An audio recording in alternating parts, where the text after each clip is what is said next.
This time what we're going to do is some one-sided limits. At first you might think, what are the tediums of having to or needing to deal with?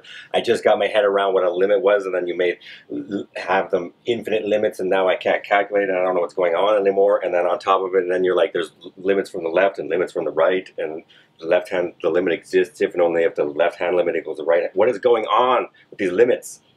Why would I want one-sided limits? Well, this is an application of something that I thoroughly enjoy using mathematics to actually, I didn't figure any of it out, but Lorentz and Einstein, it turns out, figured out a bunch of this stuff called special and general relativity.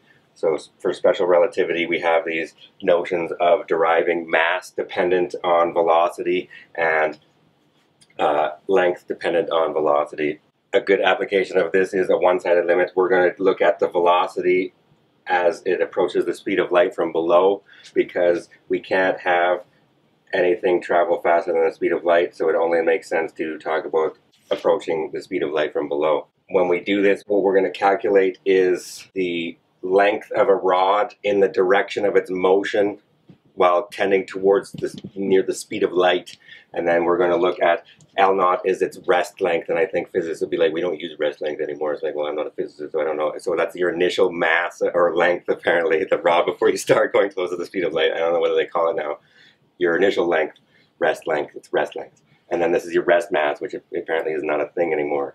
We'll have to make some new videos. What is the speed of light? Speed of light is exactly equal to 29979.2458 meters per second, not approximately 300,000 kilometers or whatever, the 886,000 miles per, no, that's physicists.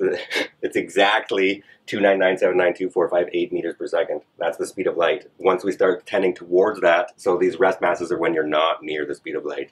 Once we start tending towards the speed of light, we're going to find out that our mass, in fact, will become infinite, whatever that means, and our length will disappear in the direction if we could actually reach the speed of light. So let's do this. Let's do one at a time. The first one, let's do the limit as v approaches c minus of the mass, which will be the limit as velocity approaches the speed of light from below of m naught over the square root of 1 minus v squared over c squared, which will equal m naught, the limit as v approaches the speed of light, minus of 1 over the square root. I didn't need this in there. I didn't even have to really make that move either, but we get v naught over c naught.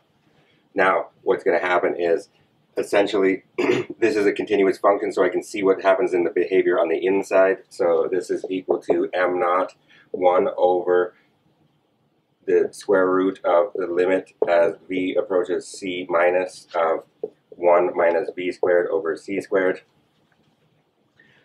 Once I get that, that is m naught times 1 over the square root of this limit will become 1 minus 1, which becomes, I missed my m naught, which will become m naught over 0, which is infinity, essentially.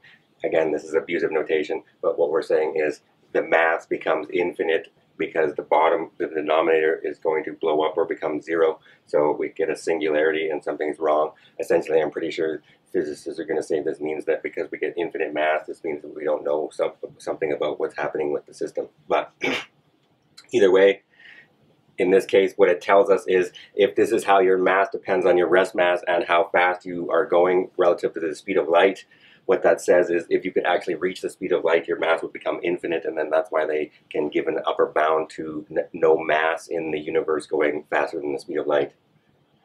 A similar thing is going to happen with the Lorentz contraction, but because we don't have division by 0, we don't have to worry so much anymore. It'll be a safer calculation with the exact same machinery, just in the numerator instead of the denominator. So we're going to get 0 again, but it won't blow up.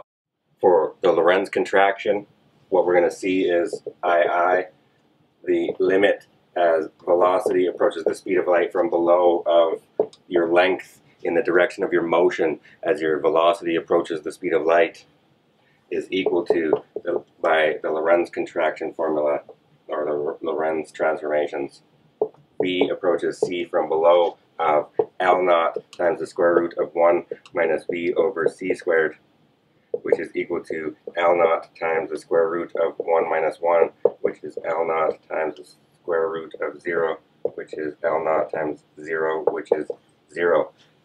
Again, this seems to be a problem because what it's saying is, and actually you can verify this when you look at in the Large Hadron Colliders and these types of things, when you push electrons or protons to near the speed of light, they start disappearing in the direction that they're going because they're going so close to the speed of light. They are actually 1/2 or fractions of their regular radius diameter.